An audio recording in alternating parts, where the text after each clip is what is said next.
आज दुनिया को छलने वाले हमारे यहाँ आके जलियांवाला बाग को तहस नहस करने वाले लोगों के विषय में हम आप बात करेंगे कि क्यों एक छोटी सी जगह को इन्होंने इतना फेमस बना दिया, जिसकी हम यादों को हम कभी भूल नहीं सकते हैं।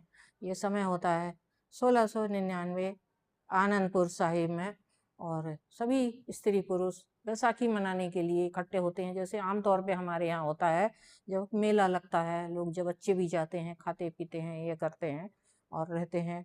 और चूंकि अंग्रेजों का शासन आ चुका था, लोग त्रस्त थे और वो लगातार अपने पैर जमा रहे थे, यहाँ से क्रॉप ले जाते थे, यहाँ पे अत्याचार करते थे, अपने रूल्स रेगुलेशन लाते थे। तो 1857 का जब युद्ध हुआ था तो उनको ये डर बैठ गया था कि ये अब क्रांति करेंगे और हमको भगाएंगे। तो उनने क्या है, धीरे धीरे वो नए नए कमेटी बनाते हैं, कहीं साइमन कमीशन भेजे हैं, कहीं हंटर कमीशन भेजे हैं, और इस तरह से पंजाब का बंगाल का विभाजन करते हैं। इधर रंजीत सिंह से भी उनको बरगला के और कश्मीर के अलग अलग वो डिवीजन करते हैं, वहाँ भी तोड़ फोड़ और ये मारकाट शुरू करवा देते हैं कम्युनल राइट के नाम पे, इस तरह से। तो गुरु गोविंद सिंह जो थे, और वो के अपने पंथ की जो स्थापना करते हैं, उनके आखिरी जो गुरु थे, और वो फिर इनके अगेंस्ट में लड़ाई लड़ते हैं। और पंच प्यारे की जो कल्पना की थी उन्हें, जो 5 अपने जो रिलायबल लोगों को, अपना एक हिंदुओं से निकल के एक अलग अलग धर्म के वो 5 लोगों को बनाया था, जे साथ में लिया था। उनकी एक अलग पगड़ी, कंघा, कृपाण, इस तरह के 5 चीजें देके एक आइडेंटिटी उनकी बनाई थी।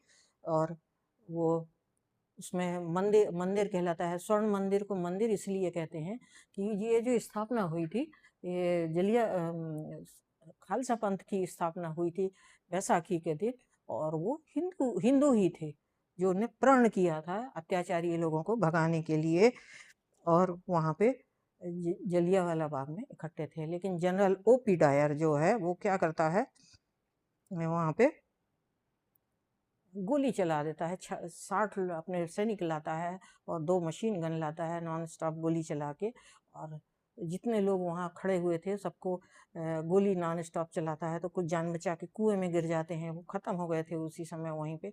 और बच्चे जो ऊपर थे तो उनको भी गोली से अंतिम गोली तक उनने वो किया था। ये उनका वेल प्लान वर्क था, क्योंकि ब्रिटिश सरकार ने उनको जानबूझ के ये भेजा था, क्योंकि उनको ये डर था कि एक यूरोप में बोल्शेविक क्रांति चल रही थी, प्रथम विश्व युद्ध चल रहा था, तो इनकी हालत खराब थी और इनको खाने पीने के सामान की सैनिकों को सप्लाई करने की जरूरत थी। और उसमें हिंदुस्तान जो जैसा विशाल देश जो होता था, यहाँ से किसानों को जबरदस्ती करके ले जाते हैं, मारपीट के अपने जमींदारी व्यवस्था करते हैं, खेती से अपने तरह की फसल उगा के अपने ले जाते हैं, और वो करते हैं।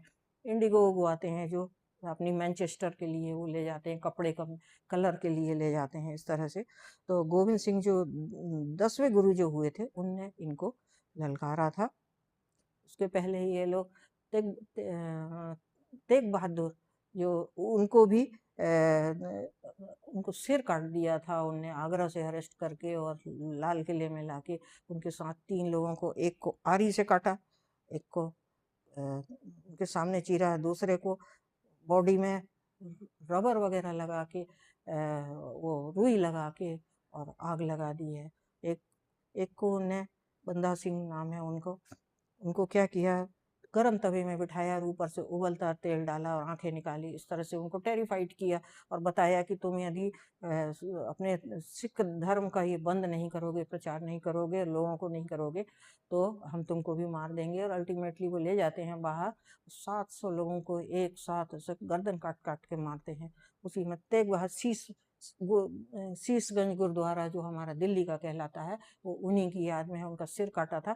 और उनकी डेड बॉडी बाद में पटना साहिब गई थी, उनके बच्चे छोटे से थे उस समय, वो देख के दुखी हो जाते हैं। अल्टीमेटली वो भी फिर उसे सिख पंथ के प्रण लेते हैं कि इनको हटाने के लिए, और बार बार इनके लड़ाई हो जाती है। उनके 5 लोग जिनको बनाए थे, उनका नाम था दया सिंह, धर्म सिंह, मोहकम सिंह, छावा और थे साहिब सिंह और हिम्मत सिंह, ऐसे 5 जो लेख थे जिनने हिम्मत जुटाई थी। उनको फिर पगड़ी और ऑरेंज कलर की पगड़ी, कड़ा और ये बाल रखने का प्रण लिया। इस तरह से उनको पंच प्यारे तैयार किए और खालसा पंथ की स्थापना हुई। और आज जो स्वर्ण मंदिर में आप जो देखेंगे वो वही है। और हरि मंदिर साहिब वहाँ जो बना है, हरि मतलब भगवान का, तो चूंकि वो हिंदू प्रीस्ट ही वहाँ काम करते थे इसलिए वो हरि मंदिर साहिब का रहता।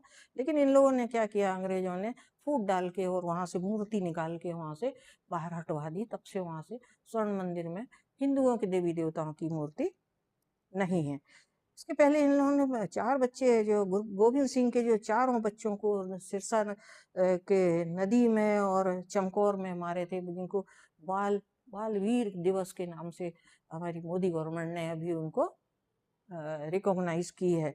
और अभी गवर्नमेंट ने जो जलियांवाला बाग है, वो छोटा सा खुला सा मैदान था जहाँ लोग दुकान उकान लगा के अपने वो करते थे और बच्चे खेलते थे। उसको आज मेमोरियल बना दिया है जहाँ लोग जाते हैं। बिल्कुल स्वर्ण मंदिर के पास में है। और स्वर्ण मंदिर आप जाएं जाएं देखें, आज पूरी वर्ल्ड कम्युनिटी का सहयोग से। और रंजीत सिंह ने 2 बार इन लोगों ने बम लगा के तोड़ाया, उसको किया है मुस्लिम लोगों ने। तो रंजीत सिंह ने पैसे दे दे के उसको सुधरवाया था। और अभी भी सारे वर्ल्ड कम्युनिटी उसको पैसे देती है। वहाँ 24 आवर लंगर चलता है इसी खुशी में। जलियांवाला बाग के विषय में मैंने आज आपको ये, और बिना भेदभाव के, उसका एक कारण और था, उनने सभी अमीर गरीब छोटी किसी भी जाति का हो वो सबको लंगर में आने के खाने का न्योता देते हैं ताकि कोई भूखा ना रहे और भेदभाव ना हो। इसीलिए उनका ये एक एकता के लिए उनने एकजुट होने का जो काम किया था। इस तरह से सरोवर बना हुआ है वहाँ पे, सरोवर में लोग नहाते हैं जाते हैं, ब्यास नदी के उसमें बना है, देखने लायक वो है। और बहुत 13 अप्रैल को इस तरह से सिख पंथ बैसाखी का त्यौहार मनाता है और खाते पीते हैं। तो ये आपको, अब इससे हुआ क्या था, इनने जब इस तरह से यहाँ पे मारा था लोगों को, तो भगत सिंह जो थे छोटे बच्चे थे, स्कूल से आते हैं, उनको हल्ला गुल्ला देखते हैं, जाते हैं वहां देखते हैं कि खून से जमीन मिट्टी सजी हुई है, वो बोतल में लाते हैं वहां से और प्रण लेते हैं अपने आंगन में रख के। उसमें सुखदेव थे, राजगुरु भी थे और उधम सिंह भी थे। प्रण लेते हैं कि जब तक हम इनको यहाँ से बाहर नहीं निकाल लेंगे तब तक हम शांत नहीं रहेंगे। और वहीं से वो इनकलाब जिंदाबाद का वो एजिटेशन करते हैं और उसमें असेंबली में बम फेंकते हैं जाके। वो फर्जी दिखाने के लिए किया था कि इससे हमें अंग्रेजों को ये बताना चाहते थे कि आप हमारी बात सुनो, इसलिए उन्हें बीच बीच में बम फेंका था। उन्हें इल्जाम लगाया उसके ऊपर कि इनने उसकी हत्या की है लाला लाजपत राय की, जबकि इन्हीं लोगों ने लाठी चार्ज करके हत्या की थी। और यहाँ पे भी जो हत्या की थी, यहाँ मार्शल लॉ लगा दिया था। और फेस्टिवल था, लोगों को पता ही नहीं था, लोग फेस्टिवल मनाने के लिए इकट्ठे थे, पर उनको यहाँ पे भी पूरा साफ कर दिया। और वहाँ पे भी लाहौर में जो लाला लाजपत राय का हुआ था, तो उनके फांसी दी गई बाद में। इसको भगत सिंह और राजगुरु तीनों को फांसी दी गई वहाँ पे।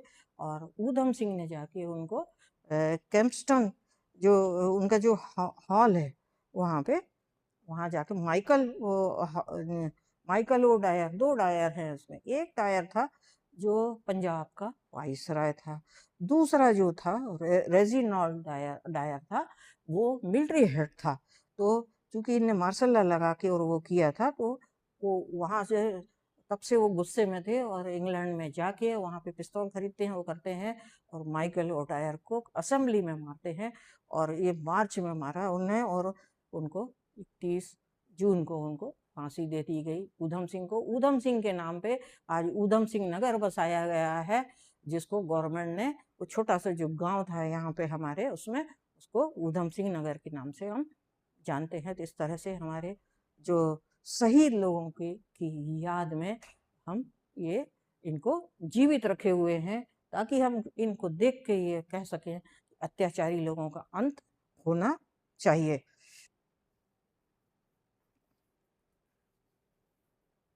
कोर्ट में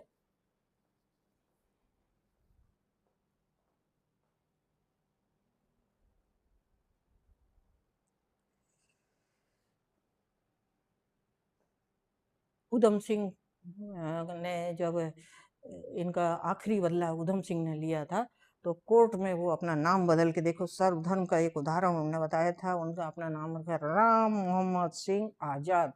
अपना नाम 4 लोगों के धर्म पे रखा था उनने, और जाके वहाँ पे बताया, खुद बताया कि मैंने क्यों मारा था। मेरा नाम, जब उन्होंने पूछा आपका नाम क्या है, तो उन्होंने राम मोहम्मद सिंह आज़ाद बोला था, और कोर्ट में ये बताया था। और 31 मार्च को उन्होंने गोली मारी, और 4 जून को उनको 1940 को फांसी दे दी गई वहीं पे। और उसके बाद में अभी 1974 में उनकी अस्थि आई है वहाँ से, और सम्मान से उनकी अस्थि लाई गई है। और ऊधम सिंह नगर को उनके मोदी गवर्नमेंट ने ऊधम सिंह नगर की वो स्थापना की है, और उसमें उनकी याद में वो उसका, हम ऊधम सिंह के नाम से उनको ऊधम सिंह नगर के जानते। इस तरह से इम्पीरियल शासन का अंत हुआ। आप जरूर देखें और बच्चों को बताएं, समझाएं, और ये जो देशभक्ति की जो है बच्चों में एक अच्छी आदतों का बीजारोपण करता है। जय हिंद।